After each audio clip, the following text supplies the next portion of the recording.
sana kerajaan surga. Kepadamu diberikan hikmat akal budi dan kesempatan untuk tergabung dalam pembentukan tubuh Kristus dalam nama Tuhan Yesus. Haleluya. Tuhan, Engkau memberikan hikmat akal budi pada orang tuanya untuk mendidik anak ini, dan seperti juga Tuhan mendidik kita saat ini dengan firman yang akan kita terima bersama. Dalam nama Tuhan Yesus kami melanjutkan doa penyembahan. Amin.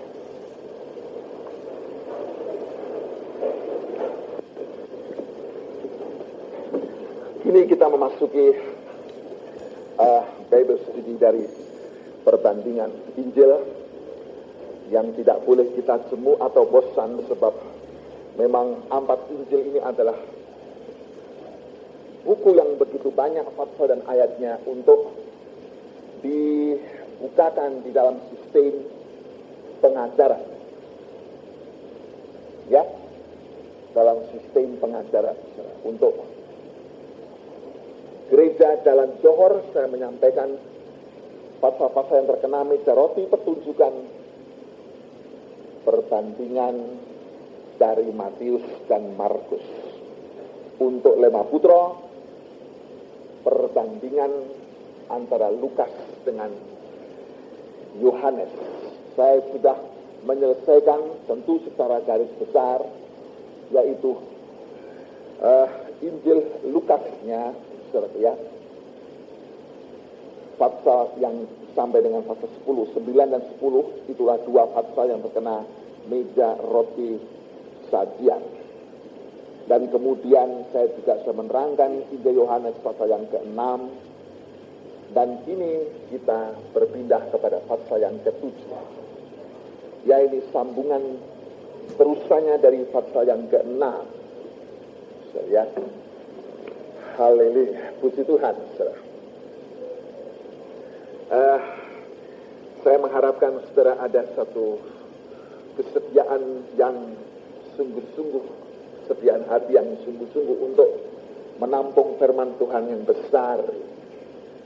Ya, masing-masing berusaha untuk berjuang.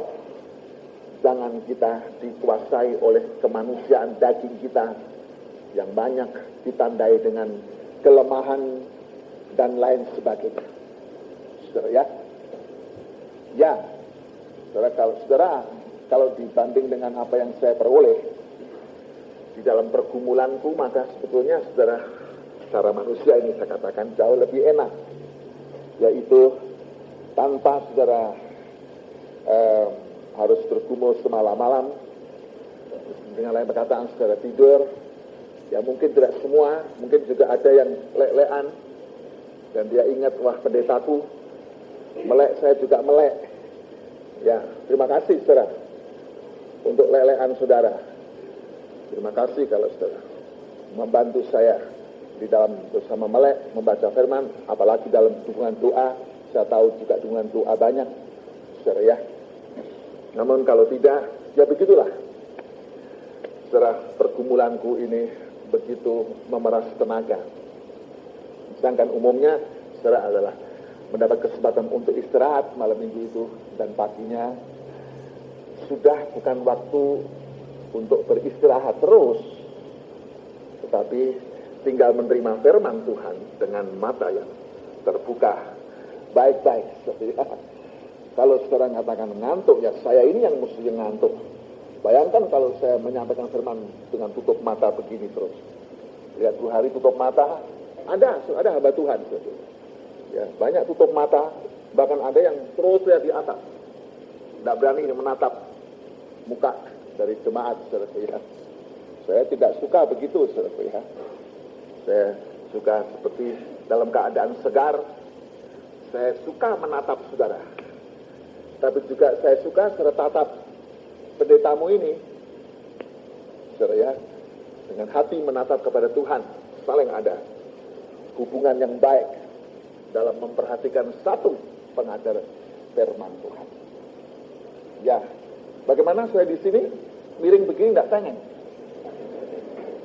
Ya, begini ya, memang keadaannya begini, mau apa ya, sudah. Sekali-sekali melihat begini, kalau tengeng ya madep sana, saudara. Tidak apa-apa. Mari saudara kita perhatikan ini. Seberapa dalamnya Matius Lukas pasal yang ke-10, yang terkena meja roti sajian, bicara soal kebutuhan manusia itu adalah untuk dikasihi dan mengasihi. Saudara ingat itu, saudara ya. Mari jangan lupa ini perbandingan, ini kita banding nanti. Jadi di dalam Injil Lukas ceritanya dari pelayanan dua wanita kepada Tuhan, saudara ya, itu adalah memenuhi yang menjadi kebutuhan manusia.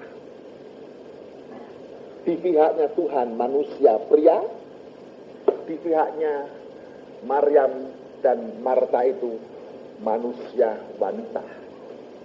Ya, terus kalau ada pria dan wanita itu secara manusia biasa, juga secara manusia rohani. Sebab ada dua macam manusia, ada dua macam tubuh. Tubuh nafsani, manusia nafsani, dan tubuh rohani, manusia rohani. Disebut dalam hal hubungan kasih antara laki dan perempuan itu bisa dinilai, bisa terjadi di dalam manusia nafsani, het kan gebeuren in een geestelijke mens, tetapi juga itu seharusnya terjadi di dalam manusia rohani, tubuh rohani. Saudara ya, memang itu Tuhan nyatakan, saudara ya. Sebab dua insan yang berlainan kepribadiannya ini bahkan kontras. Laki itu kontradiksinya dari perempuan, kebalikannya, saudara ya. Yang sekalipun kontradiksi dalam banyak hal, dalam kedudukannya, dalam kekuatannya, dalam semua, saudara ya. Namun, saudaraku, karena hubungan, karena saling ada rasa kebutuhan untuk mengasihi, maka itu sebabnya dua ini dalam kedudukannya masing-masing adalah sama harga. Bukan begini, saudara ya. Dalam kedudukannya sebagai kepala dan tubuh, memang berlainan kedudukan, tetapi bukan berarti tubuh itu lebih rendah daripada kepala. Dan bukan berarti kepala lebih tinggi daripada tubuh, saudara. Kalau hanya kepala, apa artinya kepala itu? Kalau hanya tubuh, apa artinya itu tubuh? Jadi kepala itu ada rasa kebutuhan kepada tubuh, tubuh ada rasa kebutuhan kepada kepala. Jadi dua-dua ini sama harganya, saling mengisi. Saudara, itu pengajaran mempelai dalam kehidupan nikah. Haleluya, saudara ya. Terus itu kesimpulan daripada hubungan Kristus dengan Maryam dan Marta. Namun Marta ini, saudara ya, sebelum dia menghubungi Tuhan secara akrab, dia sudah lebih dulu dilelahkan oleh hubungannya dengan hal-hal yang lain-lain, dengan kekhawatiran, dengan kesibukan perkara-perkara yang lain. Terus sebagai seorang wanita tidak full dalam memberikan dirinya mengasihi kepada Tuhan. Masih ada kebutuhan kepada perkara-perkara yang lain. Kebutuhannya itu belum sepenuhnya mengasihi Tuhan. Lain dengan sikapnya Maryam. Dia tidak sibuk.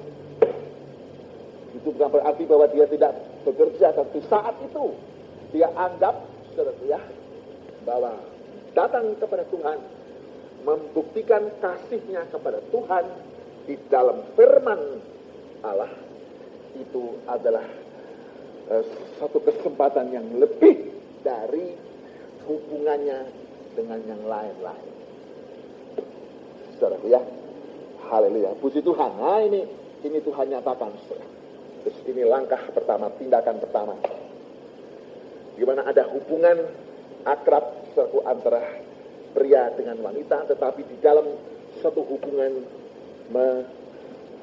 kasih yang suci, kasih tubuh rohani. De liefde van een geestelijke lichaam. De gemeenschap van een geestelijke lichaam. Dus satu hubungan, liefdesgemeenschap, hubungan kasih dari dua insan yang rohani. Ya, dus Tuhan itu membuatkan. Maryam itu menjadi orang yang rohani di dalam firman. In the word, dalam firman. Ya. Tetapi kalau belum dalam firman memang hubungan itu masih jauh. Masih jauh. Ya. Puji Tuhan. Saudara, inilah penutup daripada saudaraku, pasal yang dari Lukas yang terkena meja roti sajian. Ya. Hubungan kasih itu pengajaran yang tinggi. Sebab Lukas itu menampilkan pribadi Tuhan sebagai manusia. Manusia itu ada rasa kebutuhan mengasihi dan dikasih. Haleluya. Dan itu hubungan yang begitu akrab, ya. Apa yang lebih daripada itu? Hubungan apa yang lebih? Sebab hubungan mengasihi antara dua pribadi yang berlainan ini adalah hubungan untuk menjadi satu daging. Ya, puji Tuhan. Ini satu pengertian yang dalam sekali dan tepat kalau saudara pasal ini tidak terkena pelita emas umpamanya atau misbah dupa, tetapi persis terkena meja roti saja. Ini ilham dalam susunan tabernakel, ini ilham daripada Allah. Sekarang saya mau bandingkan ini dengan Yohanes. Yohanes pasalnya yang terkena meja roti adalah 6 dan 7, bukan? Dan saya akan masuk dalam pasal yang ke-7. Ini yang puncaknya dari persoalan hubungan dari anak Allah. Sebab Yohanes itu menampilkan pribadi Yesus sebagai Allah, sebagai anak Allah atau sebagai Allah sendiri. Allah khot person, khot lechamalak. Ya, pribadi daripada Allah sendiri, Allah wujud. Pribadi daripada Allah wujud. Itu yang ditampilkan oleh Yohanes pasal yang ke-6 dan 7 dalam bentuk studinya berdasarkan meja roti bersajian atau pertunjukan, ya. Pasal 6 dimulaikan dengan kisah pemecahan roti, perbanyakan roti. Diteruskan dengan pengalaman murid terkena ombak, ditolong oleh Tuhan. Roti itu berjalan di atas air untuk menolong kepada muridnya, saudara, ya. Kemudian, saudaraku, kesungguhan daripada roti itu adalah yang dikatakan, aku ini roti yang turun dari surga, dalam bentuk ungkapan firman dan direalisasikan di dalam perjamuan. Sebab roti yang turun dari surga itulah aku, kata Yesus, dan siapa yang makan dagingku dan minum darahku, dia akan hidup untuk selama-lamanya. Itulah makanan yang turun dari surga, merupakan santapan yang sejati. Saudara, ya, makanan yang sejati yang dibutuhkan oleh manusia yang rohani, yang dibutuhkan oleh God's children, oleh anak-anak Tuhan. Kalau kita bukan anak Tuhan, kita hanya perlu makan roti biasa. Tapi kalau kita mengalami ketebusan, ditebus untuk disebut menjadi anak Tuhan, maka makanan sejati kita adalah firman plus perjamuan. Ya, sekarang mari saudara tolong baca pasal yang ke-7, pasal yang ke-6 itu lebih dulu, so ya. Ayat yang ke-55. Sebab dagingku adalah benar-benar makanan. Dagingku adalah makanan. Dan darahku adalah benar-benar minuman. Ya, ayat yang ke-58. Inilah roti yang telah turun dari surga. Inilah roti yang turun dari surga. Terus, Bukan roti seperti yang dimakan nenek moyangmu dan mereka telah mati. yaitu mana. Mana itu walaupun turun dari surga, tapi itu bukan Kristus sendiri. Itu makanan butir-butiran. Itu masih merupakan bayangan. Itu masih alegoris. Mana itu biarpun real, biarpun nyata, sungguh-sungguh ada, dia turun bersama-sama dengan embun, ya, rupanya seperti butiran ketumbar, warna putih kekuning-kuningan, dan kalau ditumbuk menjadi tepung, dan kalau dimasak itu rasanya seperti mengandung madu, bergizi tinggi, itu makanan bangsawan, kata kitab Mazmur, saudaraku ya. Tetapi betapapun saudaraku,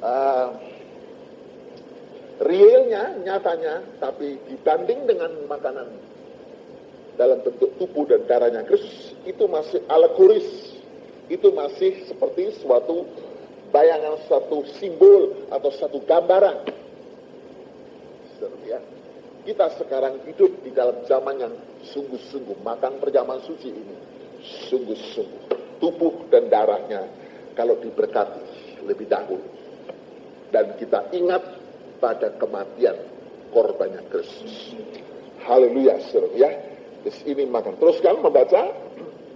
Barang siapa makan roti ini, Barang siapa makan roti ini, maksudnya tubuh dan darahnya ya. ia akan hidup selama-lamanya. Dia akan hidup untuk selama-lamanya. Ya, saudara ya. Jadi begitu susunannya, saudara ya. Begitu susunannya. Terus dalam pasal 6 ini dimulaikan dari perbanyakan roti untuk 5.000 orang, roti biasa. Tapi kemudian saudaraku ditingkatkan kepada roti pribadi Tuhan. Dalam sekarang ini penggunaan pembukaan firman dan perjamuan suci, itu yang lebih sungguh-sungguh, lebih penting daripada besar. Namun secara kita hanya mengambil itu sebagai suatu token, suatu tandanya.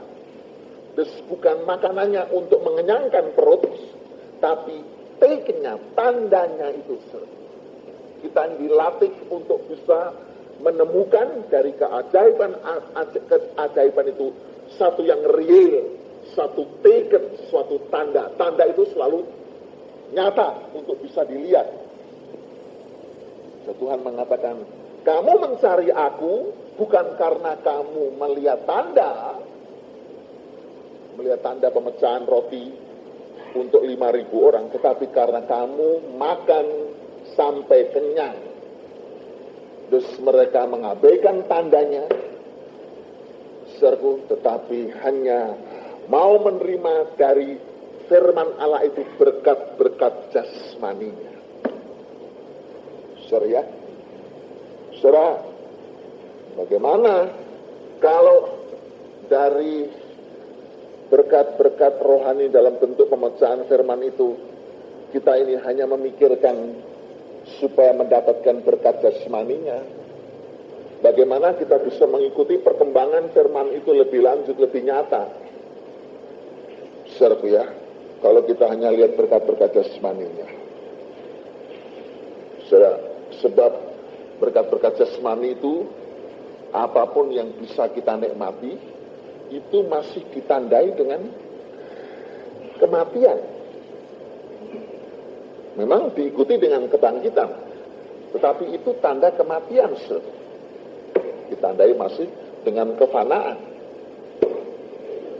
Kalau kita bisa mengikuti itu sebagai tanda itu kepada kebangkitan. Tetapi kalau kemudian Tuhan itu menyatakan diri sebagai makanan sejati,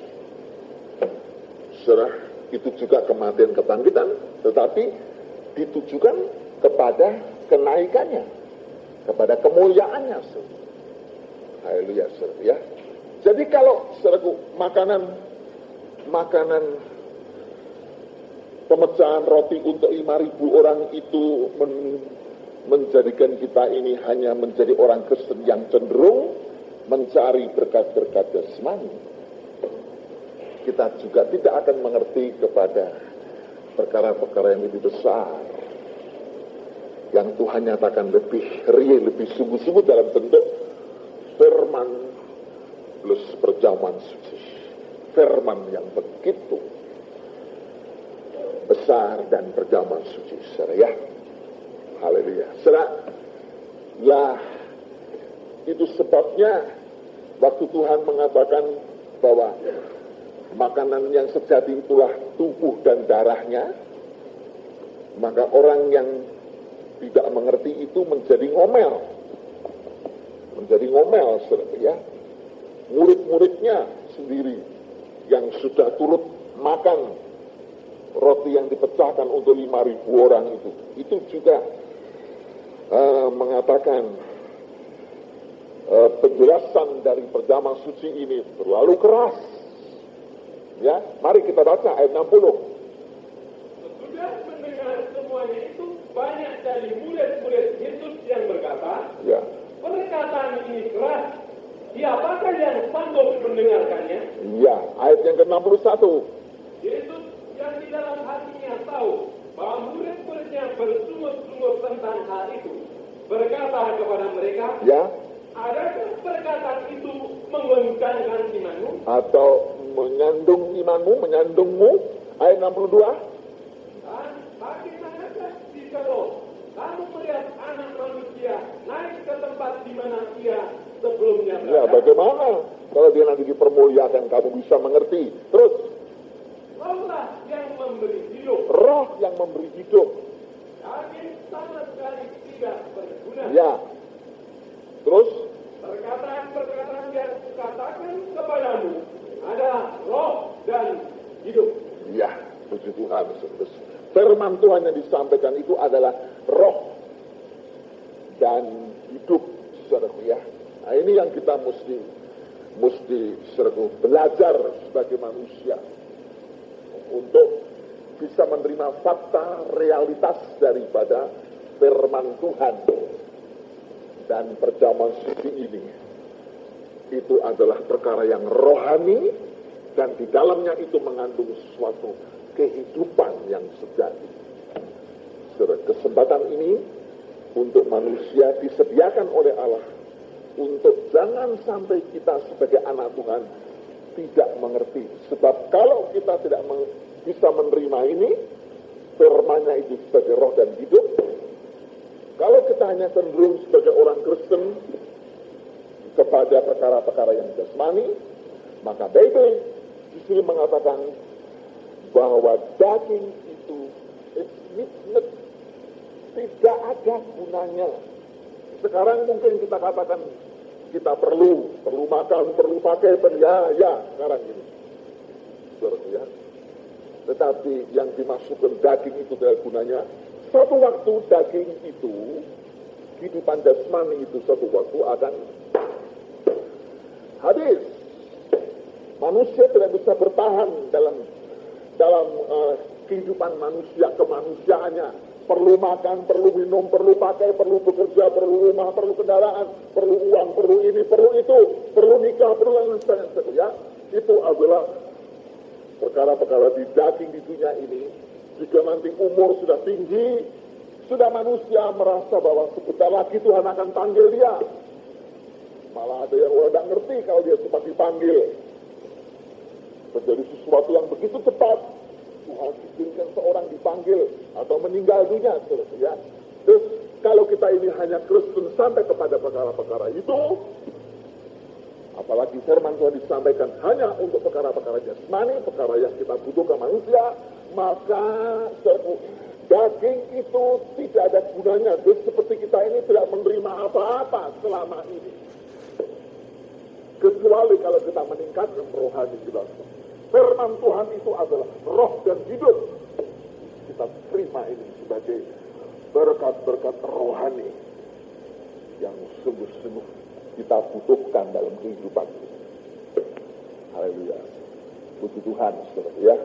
Nah, saudara, itu sebabnya saya mau mengajak saudara meningkat di dalam penjelasan ini. Kita sampai sekarang pada pasal yang ke-7. Mari, saudara, kita baca lebih dahulu ayat yang ke-1 dan seterusnya seberapa kita bisa baca. Sesudah itu Yesus berjalan keliling Galilea, sebab dia tidak mau tetap tinggal di Yudea, karena di sana orang-orang Yahudi berusaha untuk membunuhnya. Ya, ayat 2. Ketika itu sudah dekat hari raya orang Yahudi, yaitu hari raya Pondok Daun, maka kata saudara-saudara Yesus kepadanya, berangkatlah dari sini dan pergi ke Yudea, supaya murid-muridmu juga melihat perbuatan-perbuatan yang engkau lakukan. Ya, terus. Sebab tidak seorang pun berbuat sesuatu di tempat tersembunyi, jika ia mau diakui di muka umum. Jika engkau berbuat hal-hal yang demikian, tampaklah dirimu kepada dunia. Sebab saudara-saudaranya sendiri pun tidak percaya kepadanya. Maka jawab Yesus kepada mereka, waktuku belum tiba, tetapi bagi kamu, bersiap kamu kepada mereka, dan dia pun tinggal di Galilea. Ya. Terus. Tapi saudara-saudara Yesus berangkat ke desa itu, dia pun pergi juga ke situ, tidak terang-terangan tetapi diam-diam. Ya. Orang-orang Yahudi desa itu dan berkata, di manakah dia? Dan banyak pendengar bisikan di antara banyak tentang dia. Ada yang berkata, ia orang baik. Ada pula yang berkata, tidak, ia menyesatkan rakyat. Ya, terus.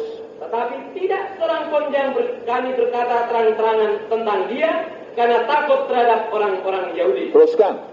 Waktu pesta itu sedang berlangsung, Yesus masuk ke bait Allah lalu mengajar di situ. Ya. Maka heranlah orang-orang Yahudi dan berkata, bagaimanakah orang ini mempunyai pengetahuan demikian tanpa belajar? Jawab Yesus kepada mereka, ajaranku tidak berasal dari diriku sendiri, tetapi dari Dia yang telah mengutus aku. Teruskan sampai ayat yang ke-24. Ya. Barang siapa mau melakukan kehendaknya, ia akan tahu entah ajaranku ini berasal dari Allah, entah aku berkata-kata dari diriku sendiri.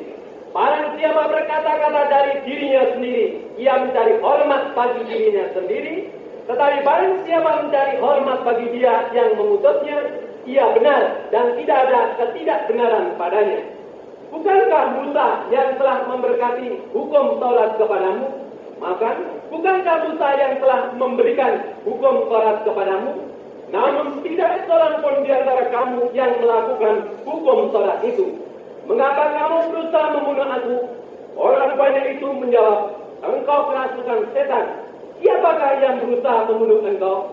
Jawab Yesus kepada mereka, hanya satu perbuatan yang kulakukan dan kamu semua telah heran. Jadi Musa menetapkan supaya kamu bersunat. Sebenarnya sunat. Perhatikan dengan baik-baik, saudara, ya. Jadi sehabisnya Tuhan menyatakan Dia itu roti yang turun dari surga, makanan sejati adalah tubuh dan darahnya, makanan dan minuman yang sejati. Saudara, kemudian waktu itu dekat dengan hari-hari pesta besar dari orang Yahudi. Saudara, ya, ada setahun ada banyak macamnya pesta orang Yahudi, tapi pesta yang terpenting yang setiap tahun orang Yahudi harus laksanakan adalah 3. Pada bulan Abib, bulan pertama, ya, itulah pesta Paskah. Kemudian yang kedua, adalah pesta pungut hasil yang pertama atau Pantekosta, ya, persembahan hasil yang pertama. Ini Pantekosta. Dan yang ketiga namanya pesta Pondok Daun, Loaf Hutton Setting. Dalam bahasa Inggris itu jelas dikatakan di sana, the Feast of Tabernacle, ya, pesta dari Tabernacle. Loaf Hutton Feast itu pesta dari tabernakel. Pesta untuk membangun atau mendirikan banyak tabernakel. Haleluya, itu pesta Pondok Daun. Saudara, puji Tuhan. Dan saudara, waktu saudara-saudaranya Tuhan sendiri mengatakan supaya Tuhan Yesus itu mau menunjukkan secara terang-terangan, jangan sembunyi, Tuhan jawab, waktuku belum sampai, waktuku belum tiba, tapi waktumu itu selalu tersedia. Maar tijd is altijd bereikt. Waktumu itu selalu tersedia, atau kesempatan untukmu itu selalu ada. Tetapi kalau untuk waktumu belum, masih nanti. Ya, nanti kalau pesta itu sudah berjalan seru, di tengah-tengahnya sampai kepada akhirnya, itu waktunya Tuhan. Tetapi kalau sekarang dalam masa persiapan sampai mulainya Pondok Daun itu, ini kamu pergi saja, pergi duluan, saat itu kesempatanmu, itu waktumu. Haleluya, saudara, ya. Puji Tuhan. Kita perhatikan ini dengan baik-baik, saudara, ya, sebab ini menaruh tabernakel. Tabernakel itu adalah kehidupan kita ini masing-masing, saudara, ya. Ini kehidupan kita ini adalah tabernakel. Tubuh kita ini adalah tabernakel, saudara, ya. Puji Tuhan, untuk mewujudkan tabernakel ini, untuk set up, terus untuk menaruhkan, mendirikan pondok-pondok daun waktu dulu, atau mendirikan tabernakel kita masing-masing ini, saudara, ya. Pondok daun itu artinya rumah sementara, tabernakel sementara, ya. Tapi ini perlu didirikan, dibangunkan, atau lain perkataan, perlu diintegrasikan di dalam satu pesta. Pesta apa sebetulnya ini? Sebetulnya pesta pernikahan, ya. Maka waktunya sudah tersedia, kata Tuhan. The time is right. Untukmu, waktunya sudah selalu bersedia. Sering lain perkataan, hari-hari ini bukan hari-hari untuk kita buang dengan banyak urusan, sampai tubuh ini jadi lelah, jadi capek. Untuk membaca Alkitab sebagai orang Kristen tidak ada waktu, untuk sembahyang juga tidak ada waktu, untuk menyanyi pun juga malas, apalagi untuk datang Bible study atau mendengarkan firman Tuhan. Kalau ada waktu saja, kalau datang itu pun oleh sebab dalam keadaan terdesak, mungkin rasanya kok tidak enak. Sebagai orang Kristen tidak datang di gereja hari Minggu, sedangkan lainnya kok berduyun-duyun. Atau ada lain, yaitu orang terdesak problem, terdesak persoalan pekerjaannya, dan lain sebagainya. Ya. Seolah-olah waktu itu hanya kalau ada kesempatan bagi yang dia anggap dirinya, ya dia baru mau pergunakan. Tapi Tuhan bilang, ayat yang ke-6, saya tolong baca ulang, dan zei tot hem, mijn tijd is nog niet hier. Ja. Maka jawab Yesus kepada mereka, waktuku belum tiba. Maar uw tijd is altijd bereid. Ja. Tetapi bagi kamu selalu ada waktu. Selalu disediakan waktu. Selalu altijd bereid. Nah ini perkataan Tuhan. Diberikan waktu yang ada sekarang ini. Ya, waktu dulu yaitu dianjurkan untuk masuk dalam pesta tabernakel, membangun tabernakel. Ya, festival dari tabernakel, pesta tabernakel. Itu maksudnya sergu.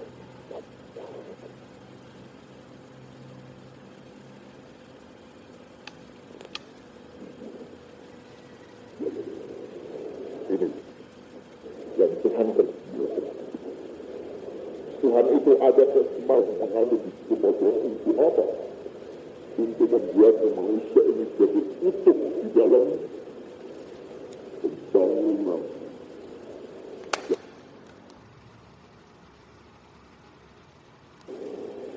Ini sungguh-sungguh akan mengutuhkan manusia. Mengutuhkan manusia itu artinya mengutuhkan dari dalam lebih dulu. Dalam Tuhan berjalan. Kemudian juga itu nanti akan mengutuhkan manusia dari luar. Kapan mengutuh manusia? Karena kalau manusia masih dengan daging ini, ya, maka manusia itu biar bagaimana dengan daging ini, walaupun masih muda, walaupun kaya, walaupun pandai, walaupun apa saja selera, tapi dengan daging manusia itu tidak bisa dikatakan utuh. Tidak bisa. Tidak bisa. Ini daging. Kata waktu perlu mengalami suatu keobahan untuk mengotak-utuhkan kita supaya jangan digerogoti oleh yang disebut perhangkelekan, yaitu kefanaan. Ini yang Tuhan beri kesempatan melihat pengajaran untuk terjadi suatu keobahan di dalam. Tetapi keobahan di dalam ini justru sebetulnya merusakkan yang di luar. Terus berbeda. Het innerlijk, secara dalam itu diperbaharui. Justru itu sebetulnya menghancurkan percaya dia. Tapi ini memang maunya Tuhan. Jadi kehidupan kita ini masuk di dalam satu revival, dalam satu festival, dalam satu pesta, berkumpul, beramai-ramai dalam pesta pendek daun dengan membangun rumah-rumah sementara. Ya, itu berkumpul. Tetapi diisi dengan pengajaran yang murni. Dengan kuasa untuk menyempurnakan secara dalam. Itu berarti nanti memberi kesempatan satu waktu tabernakel ini akan diganti dengan yang kekal. Sebab manusia tidak ingin telanjang, tidak ingin dia telanjang, akan diganti dengan tabernakel yang baru. Haleluya. Ini yang Tuhan beri kesempatan untuk zamannya sekarang, ya, supaya mengalami suatu pembaharuan yang terus-menerus dari dalam surah pasal 2 Korintus 2 Korintus pasal yang keempat, maafkan saya, ayat yang ke-16. Sebab itu kami tidak tawar hati. Kami tidak tawar hati. 2 Korintus 4 ayat 16. Kami tidak tawar hati atau kami tidak mau lamban atau terlambat terus. Tetapi meskipun manusia lahiriah kami dibinasakan, meskipun manusia lahiriah itu dibinasakan, namun manusia batinnya kami dibaharui dari hari ke hari. Tapi manusia batinnya kami dibaharui dari hari ke setiap hari. Saudara, haleluya, puji Tuhan. Tuhan itu bekerja di dalam dengan kuasa pengajaran untuk ini yang penting. Bukan kesembuhan semata-mata yang kita perlukan, tetapi bekerja di dalam untuk mengadakan suatu perubahan dalam kehidupan kita ini. Buat pengajaran supaya dalam itu selalu mengalami pembaharuan setiap hari. Memang tubuh itu rasanya seperti rusak. Ya karena memang ditandai dengan kefanaan. Tapi justru itu jalannya, tubuh itu nanti akan mengalami suatu perubahan. Sebab apa yang terjadi di dalam itu harus diimbangi dengan luar. Tidak bisa perkara yang di dalam itu baru, luar itu lama. Luar itu adalah yang rusak, tidak bisa. Kalau dalam itu sudah diperbaharui, maka Tuhan itu berkebutuhan juga akan memberikan suatu pakaian, rumah, pengganti dari persahabatan kepada saat itu. Pasal 5 ayat yang pertama. Pasal 5 ayat yang pertama. Ya, jadi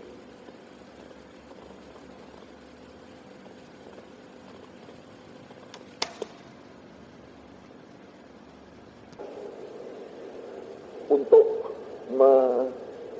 membangun atau mendirikan banyak tabernakel. Haleluya, itu pesta Pondok Daun. Saudara ya, puji Tuhan.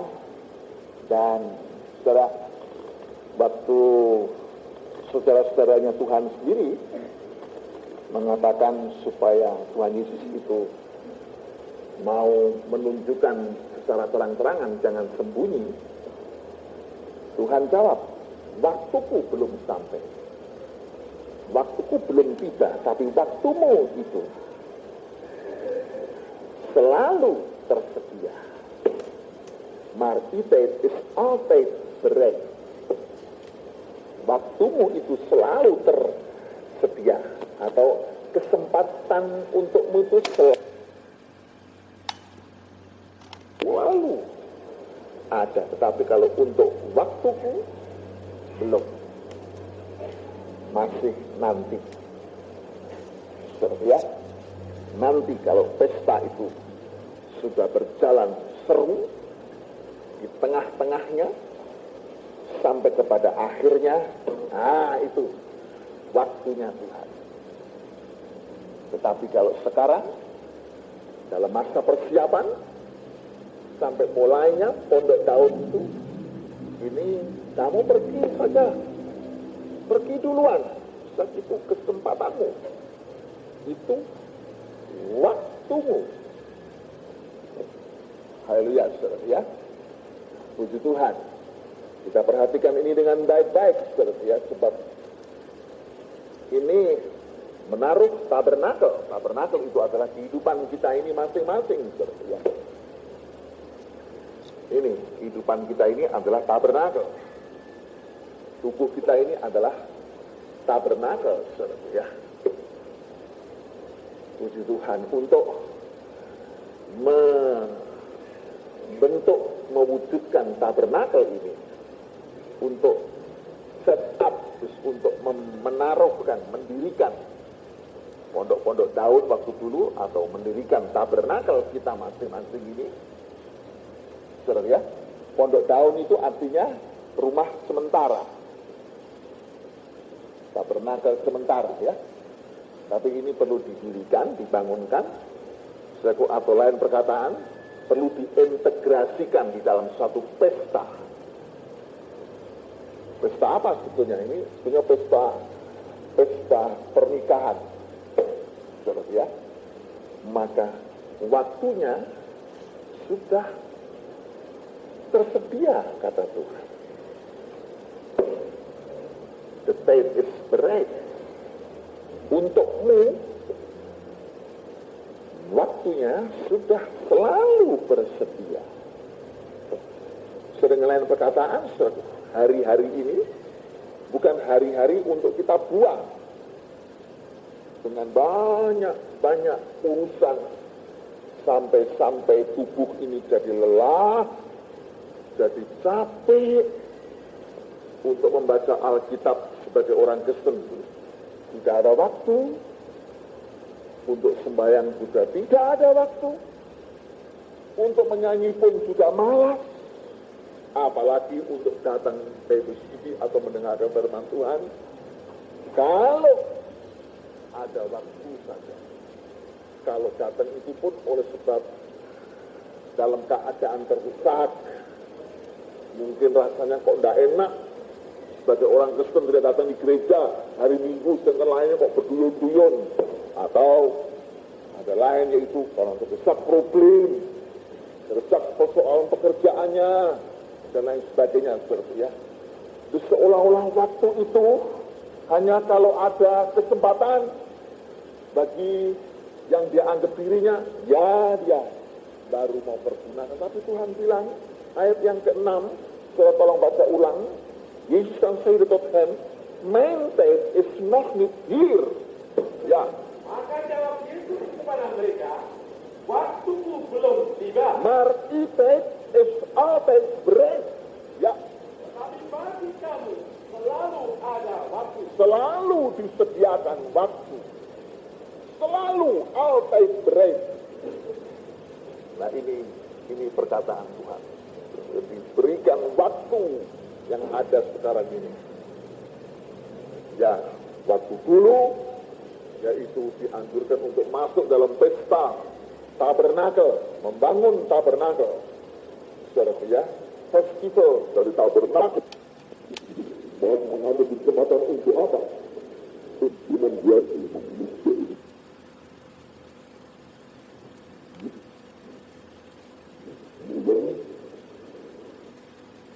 bangunan dari rumah Allah. Bangunan tabernakel itu, itulah pembangunan tubuh Kristus, itulah mempelai berbuah. Ini sungguh-sungguh akan mengutuhkan manusia. Mengutuhkan manusia itu artinya mengutuhkan dari dalam lebih dulu. Dalam Tuhan berjaya. Kemudian jika itu nanti akan mengutuhkan manusia dari luar. Kapan mengutuh manusia? Karena kalau manusia masuk dengan daging ini, ya, maka manusia itu biar bagaimana dengan daging ini, walaupun masih muda, walaupun kaya, walaupun pandai, walaupun apa saja sehat, tapi dengan daging manusia ini, manusia itu tidak bisa dikatakan utuh.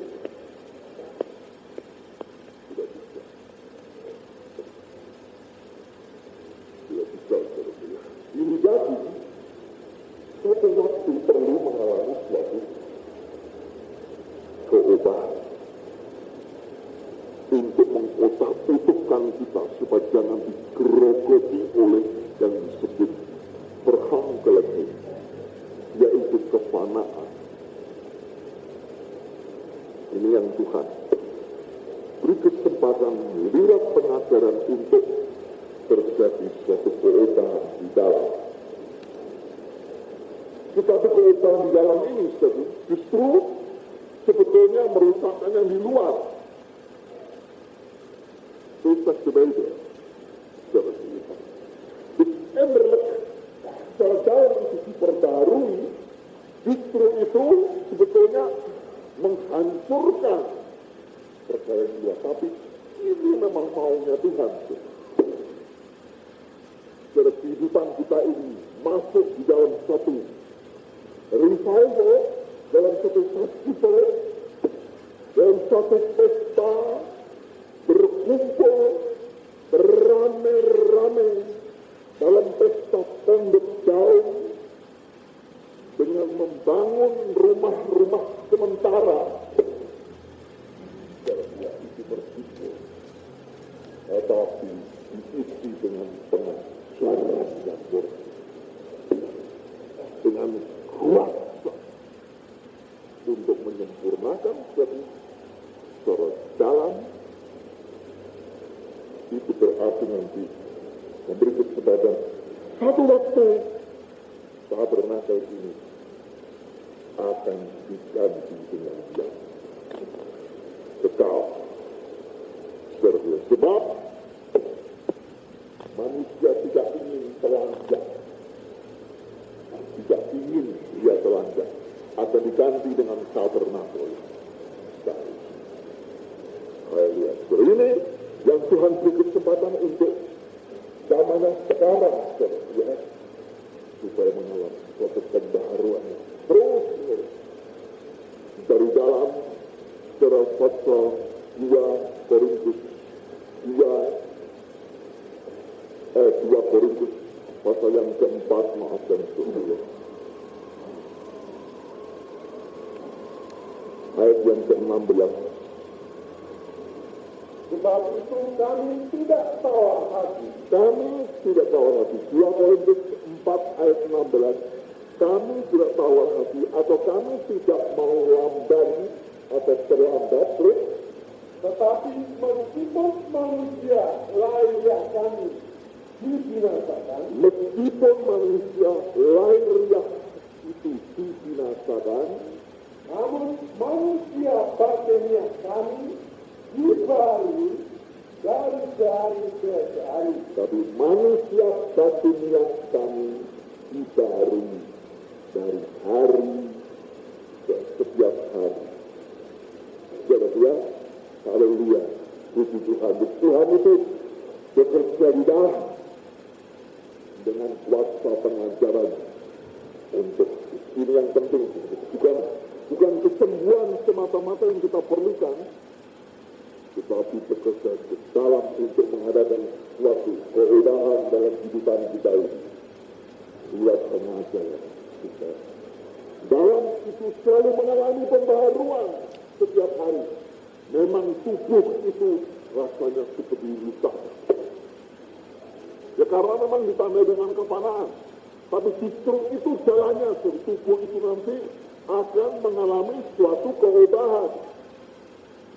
Sebab apa yang terjadi di dalam itu harus diimbangi dengan luar. Tidak bisa perkara yang di dalam itu baru, luar itu lama.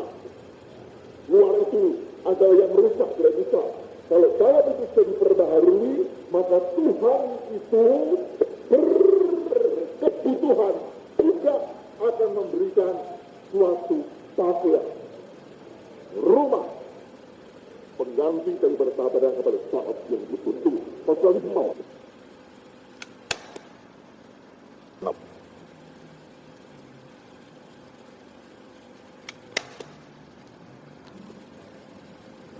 Pasal 5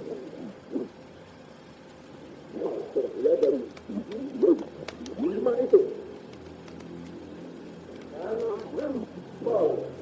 Bahwa ya memang pada masa tersebut orang kita di dunia lalu penting